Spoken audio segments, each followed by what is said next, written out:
अस्सलाम वालेकुम my YouTube family. I hope आप बिल्कुल ठीक होंगे। आज मैं बना रही थी बहुत ही मज़ेदार सी कचौड़ियाँ, तो सोचा कि आपसे इसकी रेसिपी भी शेयर कर दूं। और जी रमज़ान शरीफ जो है वो बिल्कुल करीब हैं, तो आप जो है ये रेसिपी ज़रूर बनाइएगा और अपने प्यारों के साथ ज़रूर शेयर करें और ज़रूर बनाकर खाएं, बच्चों को खिलाएं। बहुत ही मज़ेदार सी बनती है। तो जी फर्स्ट स्टेप था, मैंने ले लिया था 1 कप मैदा और 1 टीस्पून ज़ीरा। ठीक है जी, मैंने बिल्कुल स्मॉल सा एक आपको मेजरमेंट बताया है, सबसे कम, जिसको आप जितना मर्ज़ी आप बढ़ा भी सकते हैं, ठीक है जी। और जी साथ मैंने ले लिया था 2 टीस्पून जितना ऑयल, उसको मैंने अच्छी तरह मिक्स कर लिया। इस तरह से आपने अच्छी तरह से इसको मिक्स कर लेना है। और जो नॉर्मल वाटर जो होता है ना, बहुत ठंडा पानी नहीं लेना और ना ही गर्म पानी लेना है, ठीक है। नॉर्मल वाटर से आपने इसको गूंद लेना है। बिल्कुल आपके सामने ये स्मूथ सा हो गया और इस तरह से ही आपने जो डो है उसको स्मूथली ही गूंदना है। उसके बाद थोड़ा सा आपने ऑयल ले लेना है अपने हैंड पर और इसको लगा कर ऑयल रख देना है आपने तकरीबन 20 मिनट के लिए, ताकि जो ये अच्छे से है ना बिल्कुल ये सॉफ्ट हो जाए, ठीक है जी। अच्छी तरह सॉफ्ट सा आटा गूँथने के बाद आपने इसका बिल्कुल छोटा सा बॉल बना लेना है। आपने ऐसे पेड़े की शक्ल इसको दे देनी है और उसके बाद आपने थोड़ा सा इसके ऊपर ऑयल लगाना है और 20-25 मिनट के लिए रख दें आप इसको, और बहुत ही सॉफ्ट सा जो है वो बनकर पेड़ा तैयार हो जाएगा। इस तरह से मैंने जी 20-25 मिनट बाद इसको निकाला और इसको फिर आपने इस तरह से बेलना है अपने हाथ से। बेलने के बाद आपने इसको 3-4 जो है ना पीसीज में ना डिवाइड कर लेना। मेरे पास पिज़्ज़ा कटर था, आप नाइफ़ से कर लें, आप हाथों से भी कर सकते हैं आराम से ना। तो इस तरह से देखें जी मैंने कर लिया। और उसके बाद जी मैंने ले लिया एक छोटी छन्नी में ना मैदा। उसको आपने अपने शेल्फ़ पर ना अपने काउंटर पर आपने इसको फैला लेना है।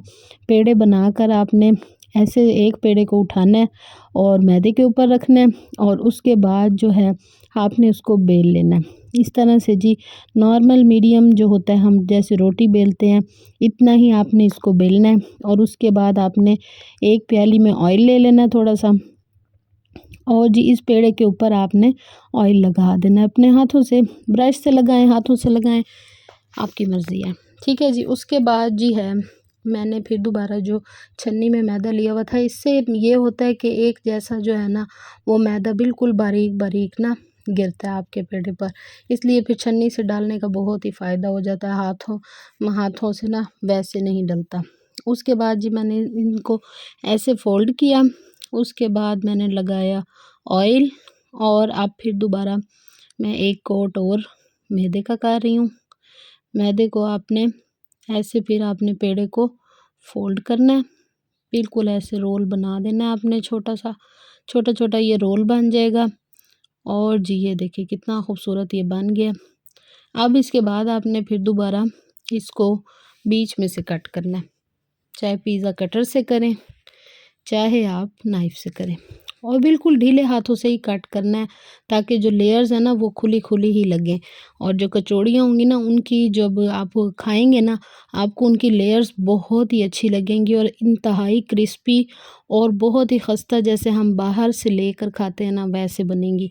और यहाँ पर मैंने हल्के हाथों से जो है वो मैदे को ना, जो ये डो थी उसको मैंने बेल लिया था। और जी मैंने सारी इसी तरह बना ली, मैंने आपको तरीका दिखा दिया। सबको बेल कर आपने इस तरह रख लेना है। और जो आपके पास स्टफिंग जिस तरह की भी है, मैंने बनाया हुआ था आलू मटर कीमा, तो सोचा कि जो है एक नया इसको बना लेते हैं। फिर मैंने आलू मटर कीमे की जो है इसमें स्टफिंग की थी। किसी भी तरह का आपके पास सालन पड़ा है उसको आपने अच्छी तरह खुश्क करके आप उसकी स्टफिंग तैयार कर सकते हैं। स्पेशली आपने इसकी स्टफिंग बनानी है तो आप आलू मटर कीमे की बनाएं, चिकन की स्टफिंग बनाएं। मेरे पास था आलू मटर कीमा और मैंने एक मीठी कचौड़ी भी बनाई थी जो कि बहुत ही मज़े की लग रही थी। ये आप स्नैक टाइम में बनाएं, आपको बहुत अच्छा लगेगा। एक जैसे मतलब बिस्किट है ना, वो तो आपको पता है कि ये नॉर्मल बिस्किट हर कोई खाता है, तो एक ये जो कचौड़ी है ना मीठी, ये इसको चाय के साथ खाने का मज़ा ही अपना था। और यहाँ पर देखें जी मैंने इनको बिल्कुल जैसे आपने पेड़े को बंद करना है इसी तरह आपने इसको बंद करना है। और अच्छी तरह इसको गोल्डन ब्राउन होने तक आपने पका लेना।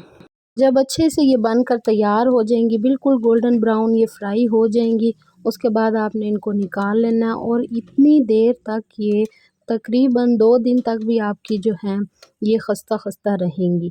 मैं आगे आपको इसकी वॉइस सुनाऊंगी। इतनी कड़क और इतनी मज़ेदार बनी थी। इस कदर जो है खस्ता बनकर तैयार होंगी कि आप लोग अपने जो है स्नैक टाइम में इसी को ही प्रेफर करेंगे बनाना।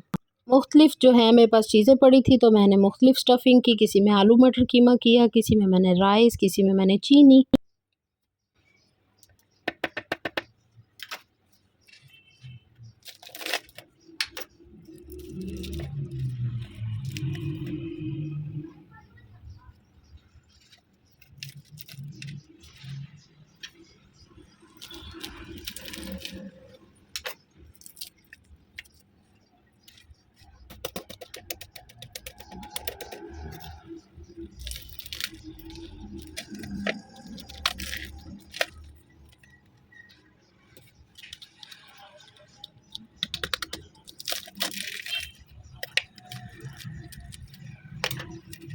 इस कदर ये खस्ता बनी थी कि ये सॉफ़्ट बिल्कुल नहीं होने वाली थी और इनको देख के फिर दोबारा मेरा दिल कर रहा है कि मैं फिर से बनाऊं। इतनी खस्ता और इतनी ज़बरदस्त बनी थी ये, आपने ज़रूर ट्राई करनी है।